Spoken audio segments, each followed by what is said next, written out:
Voilà, donc pour la première intervention qui vient d'Alsace, nous accueillons Madame Anna Mainville, qui est directrice générale adjointe des Papillons Blancs d'Alsace, et Madame Christine Binsfeld-Houlnay, qui est directrice opérationnelle du réseau Néon, qui est un réseau cancer, il peut-être présentera.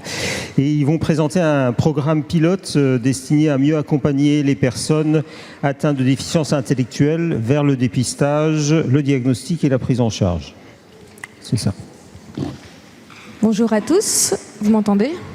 Oui, merci.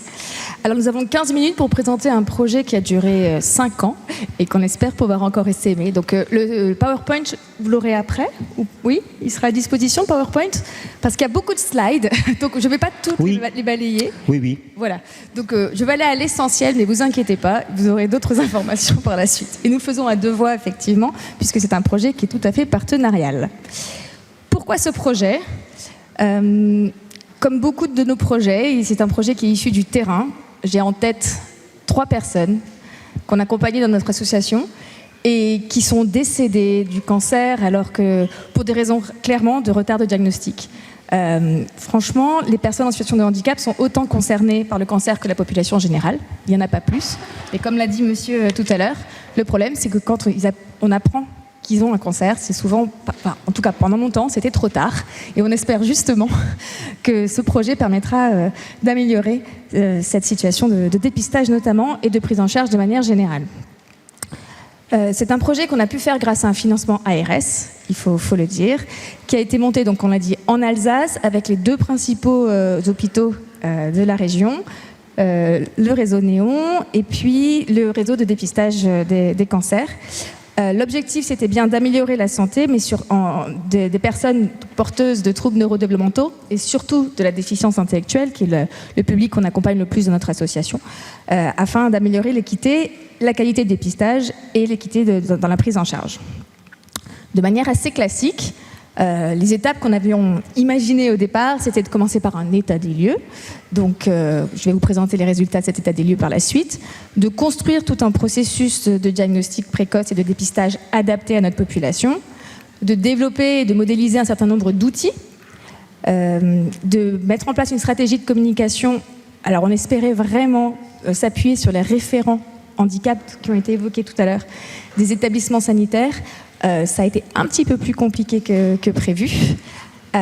Toute une dimension formation aussi qu'on avait envisagée. Puis la stratégie de communication à destination du monde libéral, ça a aussi été évoqué tout à l'heure. Il n'y a pas que les établissements sanitaires ou les établissements médico-sociaux. On sait qu'on a beaucoup de personnes en situation de handicap qui vivent à domicile. Et donc pareil, qui ont du coup des prises en charge aussi différentes. Et puis une dimension évaluation pour pouvoir essaimer sur l'ensemble du territoire Grand Est. Bon, je vous passe ces détails. C'est un projet, comme j'ai dit, qui a duré 5 ans. Il a été déposé au moment du Covid, ce qui n'est pas le meilleur moment pour déposer un projet autre que le Covid. Donc ça a pris un peu plus de temps que prévu. Donc sur la première étape, l'état des lieux, on a pris 1 an pour faire cet état des lieux. On a vraiment voulu regarder en détail ce que pensaient les différentes parties prenantes. Donc des questionnaires à destination des professionnels d'établissements de santé, des questionnaires à destination des professionnels de notre association, des questionnaires à destination des radiologues, et puis surtout une analyse des informations faites par le CRCDC sur le dépistage organisé pour croiser les données pour les populations que l'on suivait chez nous, qui étaient chez nous ou en situation de handicap de manière générale, déficience intellectuelle par rapport au droit commun, quelles étaient les différences. Et ça a été très riche, des interviews de personnes en situation de handicap, de déficience intellectuelle, qui avaient vécu récemment des cas justement qui étaient atteintes de cancer et qui ont bien voulu témoigner de leur parcours. Sur les résultats, sur le dépistage, c'est assez flagrant.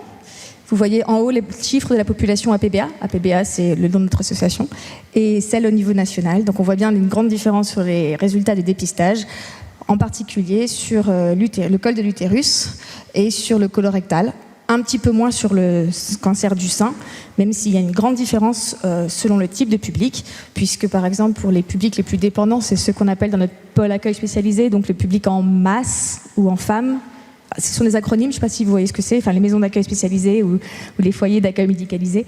Là, le taux de dépistage, c'est de 20%. Donc clairement, on voit bien qu'il y a une différence selon le type de handicap.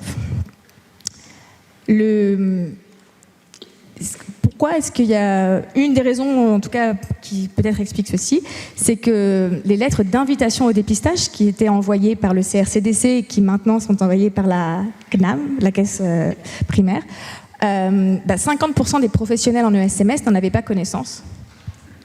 Et pour les familles, c'est encore pire, puisqu'il n'y avait que 30% de ces familles qui avaient connaissance de ces documents. Donc, clairement, probablement quelque chose autour de la communication de ces documents. On a analysé aussi plus précisément les particularités pour chaque dépistage selon le lieu de résidence de la personne, pour voir si, est-ce que la personne est en établissement, en famille ou tout seul à domicile, est-ce que le taux de dépistage est différent. Et là, c'est différent selon les cancers. En famille, c'est le plus bas en ce qui concerne le col de l'utérus. Sur le colorectal, c'est en établissement médico-social. Et sur le sein, c'est à peu près similaire, mais quand même moins lorsque la personne est seule en autonomie. Sûrement, ça s'explique par le type de gestes à fournir pour le dépistage, notamment en ce qui concerne le colorectal. Vous savez que dans nos établissements médico-sociaux, on a quand même peu de personnel soignant, à part dans les établissements justement médicalisés, et même c'est en petite quantité ce nombre de personnel, et que c'est pas un geste qui est facile à faire pour les uns et les autres. En tout cas, il faut pouvoir expliquer comment cela est fait. Sur les radiologues, là aussi, on a voulu faire ce questionnaire-là. Tous ont dit qu'ils avaient déjà été confrontés à notre public et qu'ils avaient tous rencontré des difficultés avec notre public. Et que, pour beaucoup d'entre eux, la présence d'un aidant avait chaque fois été aidante. Sur le cancer chez les personnes accompagnées par la PBA, lorsqu'on a regardé les chiffres et qu'on a regardé le questionnaire aussi à destination des professionnels, 25% seulement des cas de cancer avaient été diagnostiqués suite à un dépistage organisé. Donc c'est bien au moment qu'il y a des signes qui apparaissent et qui sont très forts que là on apprend les choses. Et c'est là où je disais qu'il y a un retard de diagnostic. Et les professionnels avouaient tous qu'ils avaient le sentiment d'avoir des connaissances très limitées dans la question du cancer, et donc ils n'arrivaient pas à repérer les signes qui auraient pu permettre les signaux d'alerte. Côté GHT, 80% des professionnels des GHT qui ont répondu au questionnaire ont déclaré n'avoir jamais échangé sur la question de la déficience intellectuelle et de l'handicap de notre public en particulier au sein de leur établissement. Et surtout, il n'y avait que 2 personnes qui connaissaient leur référent handicap. Alors, on est en 2021. Le moment d'état des lieux en 2022, donc c'est 1 an après la loi. C'est déjà bien qu'il y ait eu des référents handicap nommés en 1 an. Pour autant, clairement, ils n'étaient pas connus. Autre information, oui, tout ce qui était information préalable insuffisante au moment des consultations, et la préparation de la consultation qui n'était pas suffisamment préparée par les personnes et par les professionnels qui les accompagnaient, souvent par manque d'outils adaptés à la déficience intellectuelle. Suite à cet état des lieux, on s'est réunis en copil et on a identifié 3 principaux axes de travail. Un premier axe autour de l'information et de la sensibilisation des publics sur les campagnes de dépistage organisées des cancers. Un deuxième axe sur la formation des professionnels aux problématiques spécifiques de soins en cancérologie, donc première formation à destination de nos professionnels. Et puis surtout la nécessité d'avoir des outils et donc de créer une pédagothèque qui rassemble les outils de communication et de médiation adaptés à notre public. Et donc bien sûr, on a travaillé ça avec Coactis. J'ai vu qu'il y avait tout à l'heure quelqu'un qui avait pris, qui avait pris la parole. Sur la première action, donc sur la promotion d'accès au dépistage organisé, en fait, on a demandé au CRCDC de venir en établissement, nous faire cette formation. Donc c'était une formation de 2 heures qui était à destination des personnes elles-mêmes, de leurs familles et aidants et des professionnels, pour vraiment venir expliquer de manière très concrète comment se passaient ces différents dépistages et les outils. Sur les 3 campagnes de dépistage organisées. 207 participants, donc c'est plutôt des bons chiffres, et 8 interventions faites sur l'ensemble de l'Alsace. Donc j'ai mon micro. Donc sur la suite, un axe qui nous semblait important, c'était celui de la formation, bien évidemment. Alors, idéalement, on aurait bien aimé construire une formation commune pour le champ, vous l'aurez compris, du médico-social qui est un monde et le champ du sanitaire qui est un autre monde. Voilà.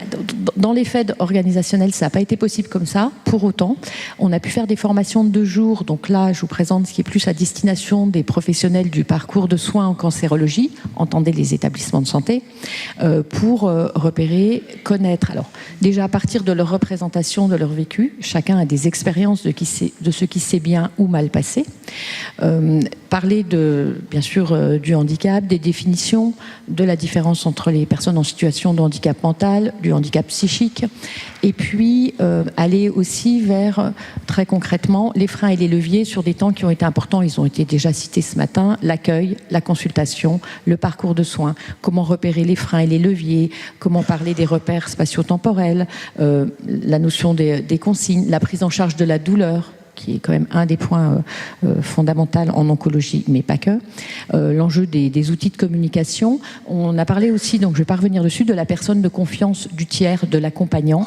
Voilà, toutes ces questions qui se posaient. Juste peut-être dire qu'il y avait une diversité des professionnels, c'est-à-dire que par rapport à l'attente qu'on avait autour des référents, de se dire on va faire rencontrer des personnes qui sont référents. En fait, on s'est rendu compte que dans les établissements à ce moment-là de santé, ça commençait un peu à s'organiser et pouvait être intéressé autant une manip radio, une diététicienne, la secrétaire que le médecin. Voilà. Même chose côté des personnes des établissements médico-sociaux. Donc là, la même approche. On vous parlait, il y a des établissements, on peut se dire, est-ce que la santé, c'est l'affaire des infirmiers? Non, bien évidemment. Donc comment on va former les coordonnateurs de parcours ou autres à l'enjeu de ce qu'est l'oncologie? Petit rappel voilà, sur tous les enjeux, et les temps d'annonce, par exemple, qui sont fondamentaux, les traitements. Voilà, on est loin d'un schéma qui est chimio, chirurgie, c'est tous les traitements qui apparaissent qui sont novateurs, avec l'enjeu des effets indésirables, comment la personne peut aussi adhérer à son traitement, tout ce qui est autour des soins de support. Donc je ne vais pas vous refaire le palais de l'onco, mais voilà les enjeux. Donc au total, des sessions réalisées, peut-être vous dire aussi que l'important c'était qu'elles étaient réalisées par territoire et qu'à chaque fois sur l'annonce, c'était des infirmières du dispositif d'annonce du territoire, le but étant que les gens se connaissent et un carnet d'adresses puisse se contacter.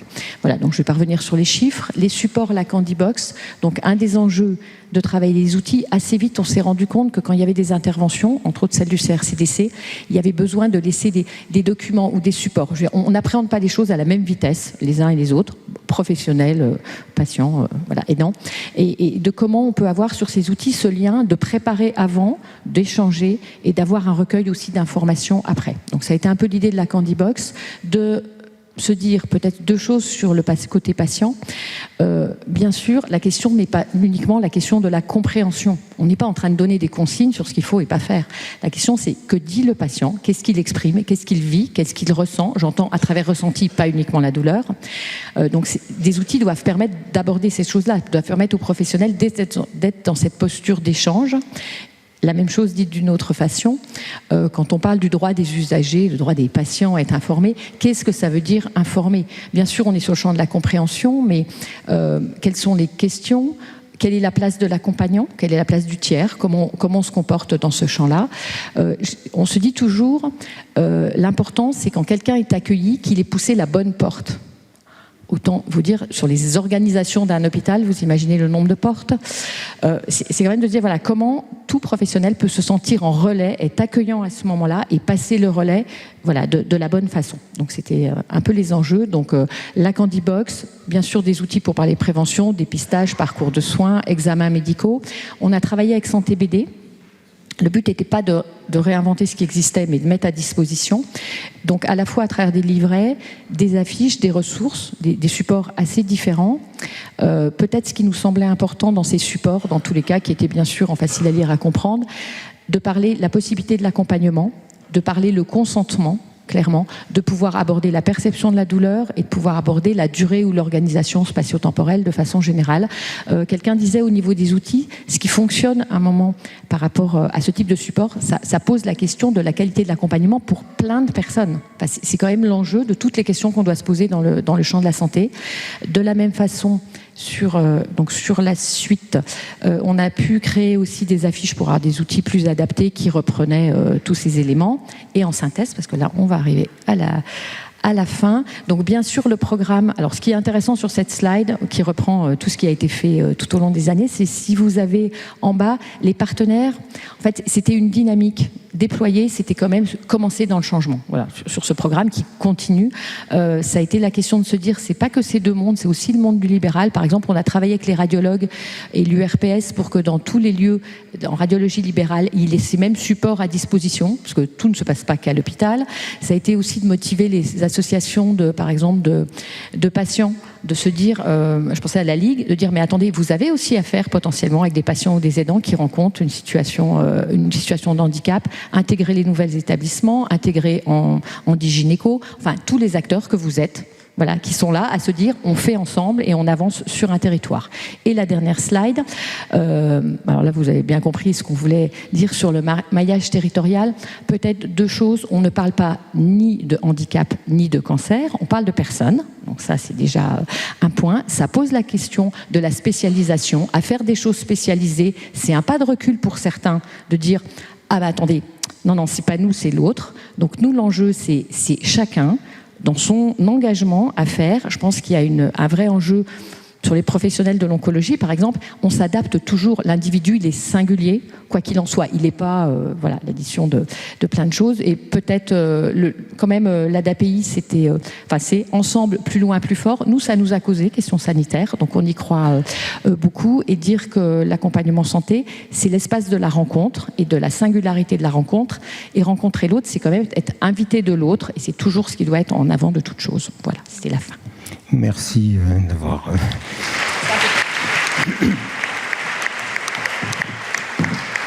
Voilà, si vous voulez bien, oui. Voilà, merci. On va réserver les questions pour la fin des trois interventions.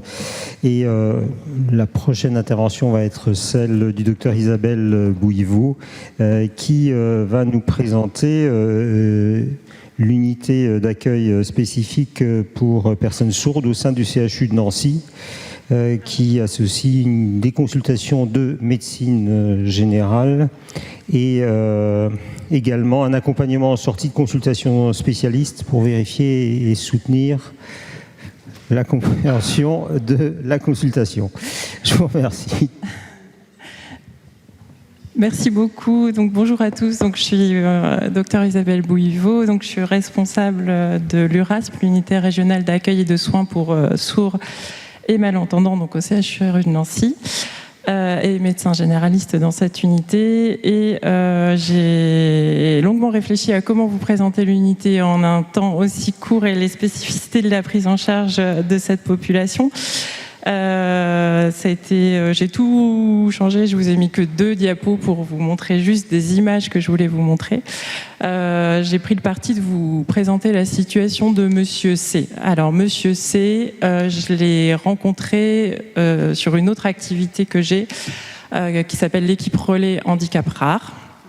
Et je l'ai rencontré sur site dans un ESAT, dans un ESAT d'un département de la Champagne-Ardenne, je ne vais pas trop citer.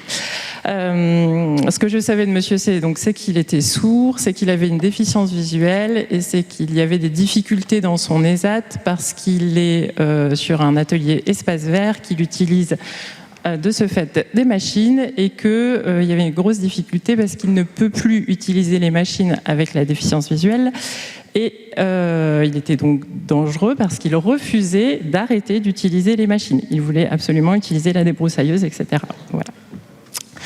Et donc j'arrive dans les ZAT, je me perds bien sûr en arrivant, et puis après je retrouve mon chemin et je monte un escalier et je vois un monsieur de dos, et ce que je vois littéralement dans son dos, c'est ce logo sur son t-shirt. Donc je savais que j'étais attendue, et je savais que j'étais attendue de manière affirmée.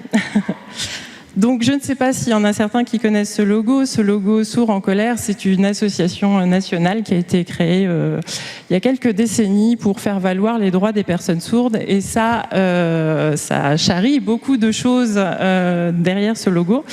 Ça charrie déjà l'histoire des sourds qui a été jalonnée par plein de choses décidées par les entendants pour les personnes sourdes, à savoir la non-utilisation de la langue des signes pendant plus d'un siècle pour l'éducation des enfants sourds, ce qui a été une catastrophe pour les personnes sourdes, à savoir ne jamais s'adapter pour une personne sourde, leur infliger de faire de la lecture labiale alors qu'il pourrait y avoir des interprètes en langue des signes, leur infliger de passer par l'écrit alors que l'écrit peut être difficilement maîtrisé pour une partie des personnes sourdes et que c'est beaucoup moins efficace, par exemple en consultation, si on vous obligeait à passer par l'écrit alors qu'il pourrait y avoir du français oral, vous serez bien sûr frustré.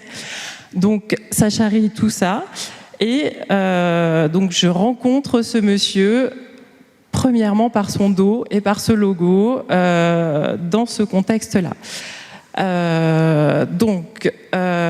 Je le rencontre avec la psychologue de l'ESAT.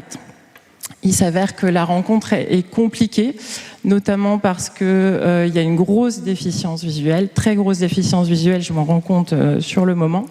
Et en plus, on n'a pas la même langue des signes. Pourquoi on n'a pas la même langue des signes ? Parce que c'est un monsieur qui a été scolarisé dans un institut de jeunes sourds, donc il a eu accès à la langue des signes à ce moment-là. Mais comme il y a de la déficience intellectuelle associée, il a ensuite été orienté il vit à domicile, mais vers un ESAT. Il est très isolé, il rencontre très peu la communauté sourde. Il a un petit peu moins de 50 ans, donc ça fait à peu près une trentaine d'années qu'il voit quasiment plus de sourds. Et donc, malgré le fait que j'ai un bon niveau de langue des signes, c'est une personne avec qui je n'arrive pas à communiquer correctement seule. Donc, pour vous présenter un petit peu ce qu'on peut faire à l'Urasme pour une personne sourde, notamment quand il peut y avoir aussi des handicaps associés. Donc, cette personne, on l'a fait venir à l'Urasme à Nancy. Donc déjà, la question c'est comment on fait pour qu'ils viennent, parce qu'ils ne peuvent bien sûr pas conduire, comment on fait pour qu'ils viennent. Donc, il faut essayer de négocier une ALD polypathologie à la CPM, on a réussi, donc il peut venir. Ensuite, donc à l'Urasme, on a toute une structure qui est complètement adaptée à la surdité, c'est-à-dire que tout le monde signe. S'il y a besoin d'échanger, tous les échanges se font par SMS, par exemple avec la secrétaire, ou par mail, ou en visio, en fonction des situations. Sur place, je ne le vois pas seul puisqu'il y a une difficulté qui reste quand même importante de communication malgré le fait que je maîtrise la langue des signes. Donc je le vois avec ma collègue intermédiatrice sourde. Intermédiateur sourd, c'est une obligation dans les unités d'accueil pour sourds pour nous aider à communiquer quand il y a encore des difficultés de communication. Quand il y a encore des difficultés de communication, par exemple là, quand il y a de la déficience visuelle, on peut passer par exemple sur de la langue des signes tactile, donc la langue des signes dans les mains pour la déficience visuelle. Donc avec certains patients je le fais seul, avec certains patients ça marche pas très bien, donc c'est ma collègue sourde. Pour les personnes qui ont des langues des signes un petit peu atypiques, des personnes très âgées, des personnes adolescentes. Moi, les adolescents entendants, j'ai déjà du mal à les comprendre parfois quand ils parlent entre eux. Donc, avec les sourds, c'est encore plus compliqué. Ou les personnes sourdes étrangères. Je ne vous dirai pas comment on dit frère en langue des signes japonaise parce que ça correspond à une insulte pour nous. Mais pour vous donner un exemple, en langue des signes japonaise, on dit travail comme ça. Chez nous, ça veut dire raclette, mais il n'y a pas de raclette au Japon, donc ça ne veut pas dire la même chose. Donc, pour les patients étrangers, ça peut aussi être très compliqué pour nous de communiquer. Après, donc, il y a toute la coordination de ses soins pour ce patient. Donc, c'est refaire déjà le point pour lui, de base, quel est son suivi, quels sont ses antécédents, où il en est dans son parcours de soins. Ensuite, donc, il a fallu refaire tout le parcours pour lui, donc à savoir juste un bilan ophtalmologique. C'est un patient qui a une déficience visuelle, qui n'a pas eu de consultation ophtalmologique depuis des années. Donc, cette consultation a été réalisée au CHU de Nancy, donc avec un transport en VSL, avec la présence d'un interprète en langue des signes, ce qui est une obligation légale, article 78 du 11 février 2005. Ce n'est pas suffisant pour ce patient. Donc il lui faut un interprète diplômé plus en l'occurrence l'intermédiatrice sourde ou un intermédiateur ailleurs pour pouvoir communiquer correctement. Donc là, je vous ai mis son champ visuel. Alors le champ visuel, c'est comment on voit en globalité. Et donc habituellement, c'est assez... alors on n'atteint pas bien sûr l'extérieur, mais c'est assez large. Et en fait, vous voyez 2 petits traits tracés au milieu. Ça, c'est son champ visuel qui est presque tubulaire, donc qui est entre à peu près 10 degrés. Donc il voit en fait comme dans un trou d'épingle quasiment. Et donc il faut savoir que ce monsieur utilise toujours une débroussailleuse à ce moment-là, où on lui fait le bilan ophtalmo. Donc autant vous dire que moi, si j'étais son moniteur d'atelier, je ne resterais pas à côté de lui, mais il n'a pas de choix, le moniteur d'atelier, donc il reste à côté de lui. Et en fait, c'est un monsieur qui était complètement dans le déni de sa déficience visuelle, donc il a fallu qu'on travaille avec lui l'acceptation de la déficience visuelle. Donc, on a travaillé avec lui les résultats de ce champ visuel. Il a fait un bilan génétique qu'il n'avait jamais fait non plus. Il s'avère qu'il a un syndrome de Usher qui entraîne une surdité profonde et une rétinite pigmentaire, donc typiquement ça. Donc, ça a permis d'accepter. On a travaillé avec le Clair Basse Vision, toujours en présence d'un interprète en langue des signes de l'intermédiatrice, pour qu'il puisse se rendre compte de sa déficience visuelle et apprendre à vivre avec. Maintenant, je vous rassure, il n'utilise plus de débroussailleuse. Il travaille à mi-temps encore pour l'instant parce que c'est son choix. L'ESAT a mis en place aussi des moyens de communication beaucoup plus adaptés. Et il a tout un parcours de soins adapté, donc avec un suivi de médecine générale chez nous, un accès au dépistage des cancers, ce qu'il n'avait pas jusque-là. Enfin, il n'en avait pas besoin quand on l'a rencontré, mais ce qu'il n'aurait probablement pas eu sans passer par des soins adaptés. Et aussi un accompagnement social, parce qu'on a une assistante sociale temps plein d'ailleurs.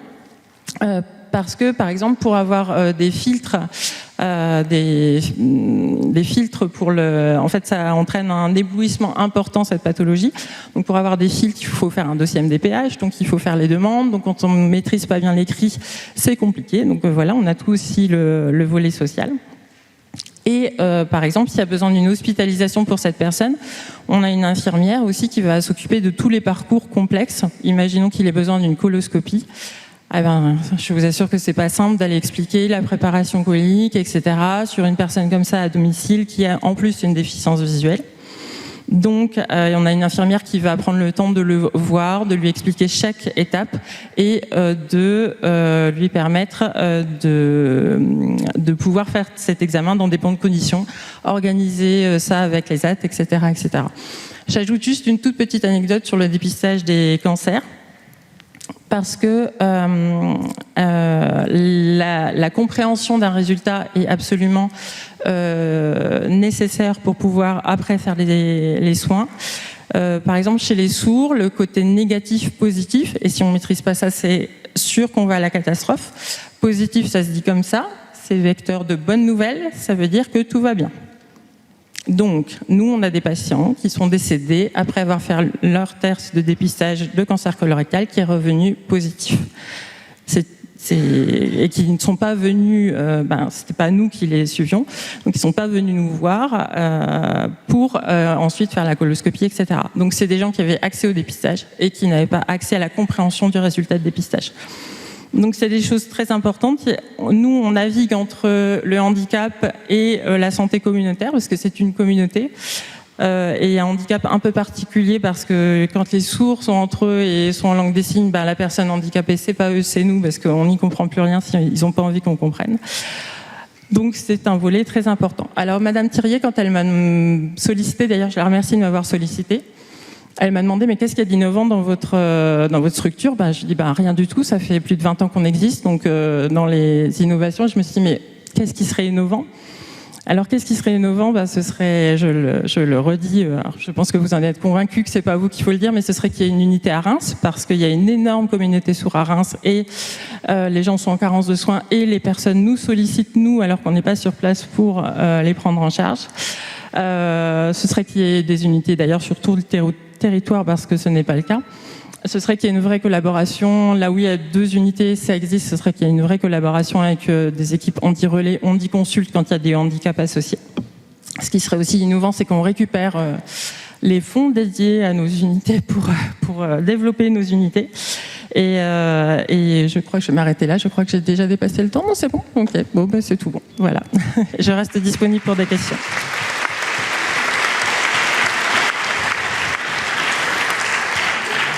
Merci bien, oui, donc vous avez largement tenu le temps là. Non, voilà, et pour terminer cette table ronde, nous recevons Michèle Latu, qui est directrice du foyer Thibierg, établissement qui fait partie de l'association d'aide aux infirmes moteurs cérébraux du Nord et de l'Est, et qui est accompagnée de Lilian et de sa maman Laure Perrault.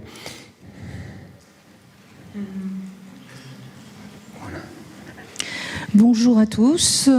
Voilà une petite présentation d'un projet qui, je pense, un petit peu dans la même situation que les premiers représentants. Un projet qui a débuté en 2019, Covid, qui devait finir en 2021, qui finalement a fini en 2024. Ce projet, qui s'appelle « Ma santé me concerne », est orienté pour les personnes qui sont en situation de handicap, donc des enfants et des adultes. Et notre démarche était de développer une démarche inclusive pour la santé des personnes en situation de handicap. L'origine du projet est liée à une action que l'association a souhaité forte et importante dans les différents établissements qu'il dirige. Une action dans le cadre de l'autodétermination. Donc nous avions déjà un premier projet qui a concerné un établissement d'enfants, un établissement adulte dans les Ardennes. Et ensuite un deuxième projet qui s'est développé également entre établissement enfants, établissement adulte, maison d'accueil spécialisée et structure externe, pour que du coup cette action et cette forme de formation puisse se développer auprès des salariés, des professionnels, mais également auprès des usagers. Donc notre spécificité, c'est d'avoir monté des formations conjointes entre usagers et professionnels pour que cette compréhension de l'autodétermination soit acquise pour tout le monde.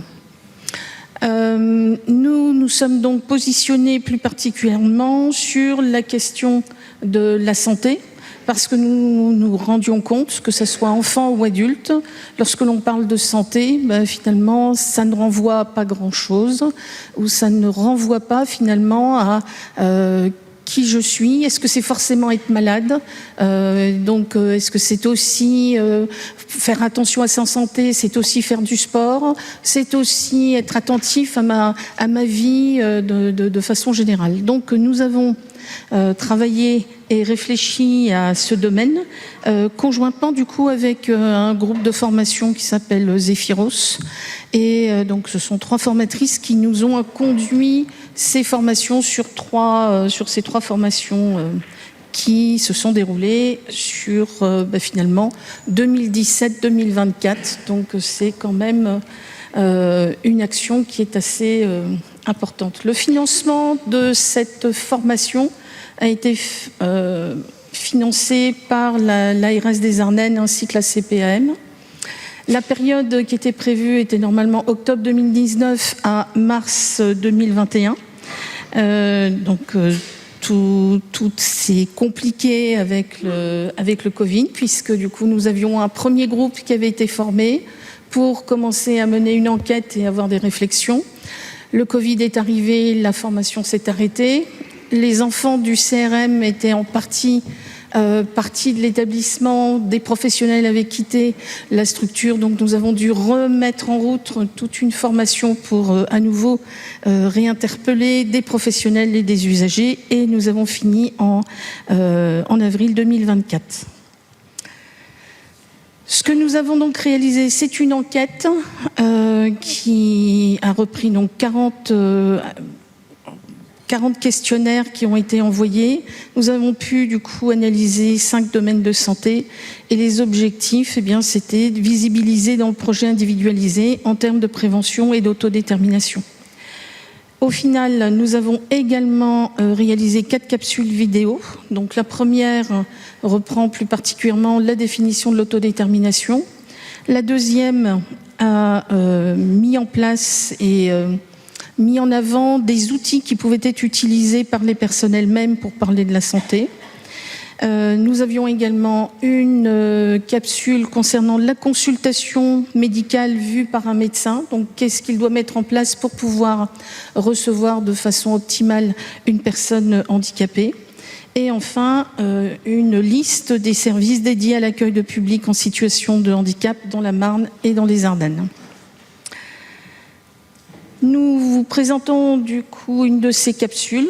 Alors, je ne sais pas comment on la lance. On fait comment? Je lance ça comment?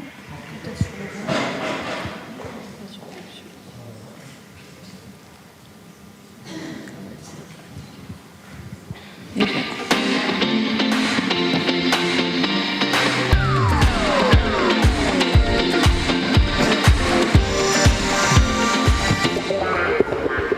Cette vidéo va aider les personnes en situation de handicap à mieux se faire comprendre et à être plus autonomes avec différents outils comme Medipicto, Santé BD, les Westman et Handifaction. Medipicto est une application téléchargeable et gratuite sur App Store et Play Store. Elle est disponible en 16 langues. Cette application sert à être plus autonome dans sa vie quotidienne et à bien se faire comprendre. Quand on va à un rendez-vous chez le médecin ou d'autres rendez-vous, j'utilise cette application pour être autonome et me faire comprendre facilement et ne pas être stressée.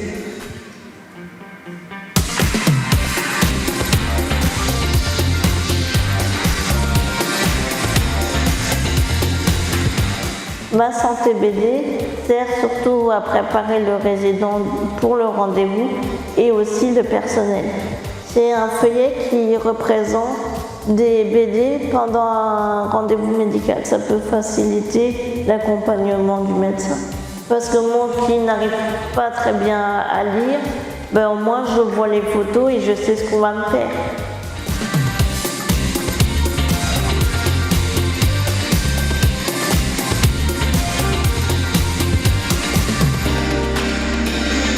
C'est un outil pour exprimer ma satisfaction au niveau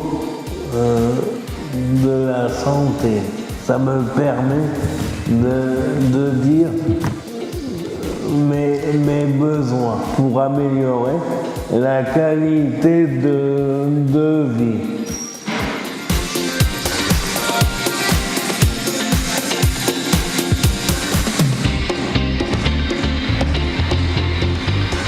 Mon Espace Santé est une application dans laquelle on peut trouver des informations médicales personnelles. C'est une application sécurisée, personne n'y a accès à part la personne concernée et son médecin. L'intérêt de Mon Espace Santé, c'est de remplacer le carnet de santé papier. Tout est au même endroit, ça m'évite de prendre des documents chez le médecin.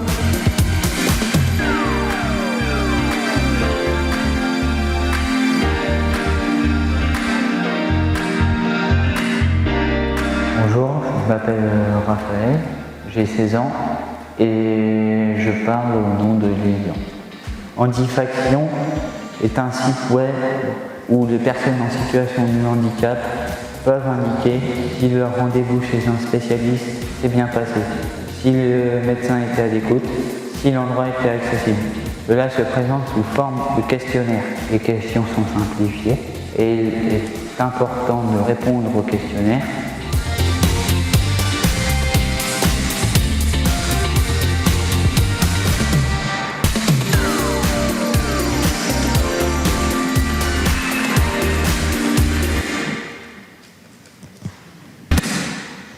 Bien, alors, vous voyez, c'est un document et un outil qui est orienté pour les personnes handicapées elles-mêmes et qu'elles puissent finalement trouver les outils qui soient sur Internet,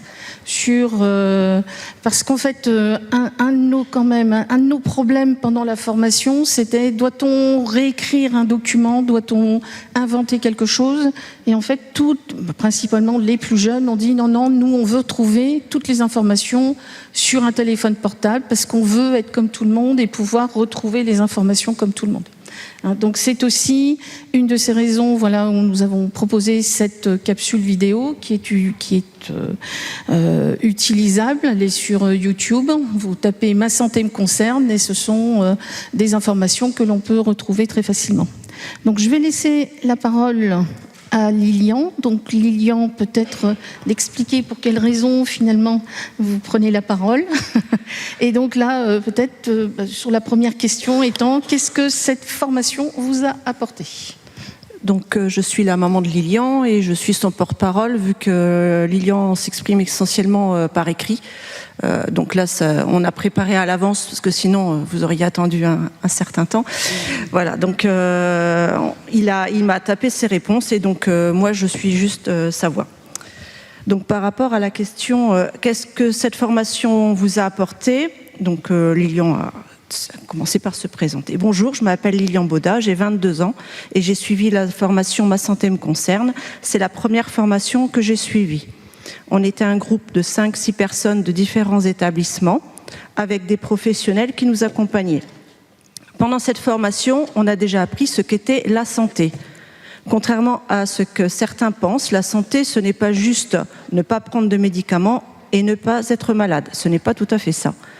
C'est être bien dans sa tête et dans son corps, faire des activités physiques régulièrement, ne pas être tout seul quand on se sent triste, ou encore avoir une bonne hygiène de vie. Alors, pourquoi mieux connaître sa santé est important ? Mieux connaître sa santé, déjà, c'est se connaître soi-même, savoir ce dont on a besoin pour être bien dans son corps et savoir dire quand on ne se sent pas bien. C'est important pour avoir une bonne hygiène de vie, comme par exemple se laver régulièrement et prendre soin de son corps.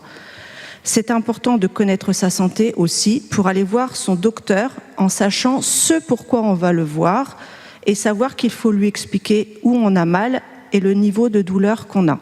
C'est aussi savoir qu'on a le droit de comprendre le docteur, ses explications, et donc ne pas hésiter à lui faire redire en des termes moins complexes ou encore échanger avec lui sur des médicaments qu'on doit prendre. Utilisez-vous les outils présentés à chaque consultation ? Alors c'est là qu'on est des mauvais élèves, non ? J'expliquerai un petit peu après pourquoi. Donc j'aurais dû mettre la réponse déjà de Lilian, c'est non. On a vu en formation que ce n'était pas facile pour les personnes en situation de handicap d'aller voir un spécialiste ou un médecin pour plusieurs raisons. Le cabinet du médecin n'est pas toujours accessible aux personnes qui ont un fauteuil roulant. Le médecin n'est pas souvent formé aux différents handicaps et il ne veut pas toujours prendre le temps d'écouter et de comprendre la personne. Et donc là, Lilian, après, m'a redonné les outils qu'ils avaient appris à utiliser. Il les connaissait, même s'ils ne les utilisent pas. Medipicto, Handifaction, Santé BD, le livre iSmile et Mon espace santé. Alors, comment le médecin traitant a perçu ces outils ? Donc, il n'a pas perçu grand-chose vu qu'on ne l'a pas utilisé, mais par contre, Lilian explique donc pourquoi. C'est que chez le médecin, souvent ce sont mes parents qui parlent pour moi vu qu'ils me comprennent et que je leur explique ce que j'ai avant. Donc avec eux, pendant la consultation, j'utilise mon alphabet. Lilian, il a une petite planche avec l'alphabet, mis dans un certain ordre, les lettres qui apparaissent le plus facilement, puis des sons complexes. Donc c'est ça qu'il utilise s'il a quelque chose d'important à dire. Je n'avais donc pas pensé à utiliser Medipicto. Et pour le questionnaire Handifaction, je ne l'ai jamais rempli. Je ne pense jamais à le faire. Et nous non plus. Donc, comme on a essayé de se rattraper un petit peu en vue de la journée d'aujourd'hui, on a vu qu'il a Lilian devait aller chez le médecin. Donc voilà, j'ai utilisé Medipicto pour la première fois il y a quelques jours et j'ai trouvé ça bien. Les pictogrammes sont très représentatifs de chaque situation et j'ai pu expliquer mes symptômes directement avec le médecin sans l'aide de mes parents. Par contre, il faudrait prévoir des plages de rendez-vous plus longues pour que la personne ait le temps de chercher. Et enfin, pour la famille, est-ce que ces outils aident votre enfant à prendre plus d'assurance ? Donc avec Madame Perrault. Donc, on est aussi mauvais élèves que notre fils. Donc, je peux difficilement répondre à cette question car Lilian ne s'est pas emparée de ces outils. Par contre, sur la formation en elle-même, oui, ça on peut répondre, je peux répondre que ça lui a apporté plus d'assurance, car il a compris qu'il pouvait s'exprimer chez le médecin en consultation et qu'il avait des droits. Et même si on n'utilise pas les outils, c'est quelque chose qu'il fait maintenant régulièrement s'il a des questions à poser, et il n'hésite pas à nous interpeller, et nous on fait le médiateur. Et je crois qu'après la formation, donc petite explication, parce que du coup j'ai demandé à Lilian pourquoi il n'avait pas utilisé les outils, il m'a dit qu'il avait plutôt pensé qu'il serait une sorte de médiateur, c'est-à-dire qu'il serait une sorte de diffuseur de l'information lors de conférences auxquelles il pourrait participer avec justement des médecins. Donc il avait plus pensé, en fait vu qu'il s'appuie beaucoup sur nous, il s'est vu plutôt lui intervenir dans d'autres circonstances. Et à titre personnel, j'avais vu, moi, que ces outils existaient grâce à une information aux administrateurs de l'association, parce que je fais partie de l'association des IMC. Mais je n'ai pas pensé non plus à lui proposer, car comme l'a dit Lilian, nous l'accompagnons toujours dans ses rendez-vous. Et donc, c'est nous qui faisons les liens avec le médecin et, si nécessaire, avec son alphabet. Donc je vais mettre mon petit, j'avais mis un petit nota bene parce que du coup on a utilisé, son père a utilisé Medipicto. Je lui dis il faut que tu me dises aussi comment que ça marche. Donc au dernier rendez-vous, donc il a utilisé Medipicto. Son père m'a dit que ça c'était intéressant parce qu'effectivement on retrouve des pictogrammes qui sont très utiles. Le médecin, il a trouvé ça aussi intéressant, mais pour nous, par exemple, ça correspond moins à Lilian, qui c'est plus facile pour lui de parler avec un alphabet que limite avec des pictos, si ce n'est, ça serait peut-être pour préciser la douleur, mais pour lui, c'est plus facile de préparer avant, et Medipicto, ça serait peut-être un appoint pour dire... préciser certains symptômes ou répondre à des questions. Et une remarque personnelle, c'était que moi, je pense qu'on n'a pas forcément été assez informés et incités à encourager nos enfants dans l'utilisation de ces outils, et lui-même n'a pas su nous le dire non plus. Mais par ailleurs, d'un autre côté, je pense qu'on est trop impliqués en tant que parents et qu'on ne lui laisse pas assez d'autonomie dans ce domaine, parce que quand on va chez le médecin, on veut aller vite, on veut être complet dans l'information qu'on donne, et du coup, on n'a pas forcément préparé au fait qu'on serait peut-être plus à côté de lui ou pas tout le temps avec lui si ça se fait dans le cadre d'un établissement. Et donc, je pense que c'est quelque chose aussi à travailler de notre côté en tant que parent pour le faire accéder à plus d'autonomie. Et par rapport à Medipicto, son père, il m'avait dit, il se demandait si le créateur du logiciel prévoyait des échanges avec les utilisateurs pour voir s'il y avait des pistes d'amélioration par rapport au moment où... parce que par exemple, il disait... Alors je ne sais pas s'il a tout trouvé, mais par exemple, il disait une case oui, non. Ça pourrait aussi être utile pour Lilian, qui comprend très bien quand on lui parle, qui n'a pas besoin de picto pour... voilà. Mais par contre, accéder au oui ou non, s'il ne peut pas le dire à ce moment-là, ça serait peut-être un truc... C'était un des exemples de choses... et par contre, moi, juste, je me disais, même en entendant les autres intervenants depuis tout à l'heure, les consultations plus longues, ça serait quand même quelque chose de vraiment à prévoir. Par exemple, quand on prend rendez-vous sur Doctolib ou autre application, jamais on peut cliquer sur « Avez-vous, par exemple, un handicap ?» Oui, non. Et en fonction de ça, être dirigé sur des plages horaires de consultations plus longues parce que ça serait nécessaire pour... Voilà. Je vous remercie, Mme Perrault. Je suis désolé. Et donc, simplement en conclusion, nous aurons effectivement à prévoir une nouvelle formation, je pense conjointement avec les familles, les aidants, parce que l'autodétermination se construit à plusieurs. Et puis si l'éducation nationale voulait se lancer dans la démarche, ce serait bien aussi. Très bien, merci.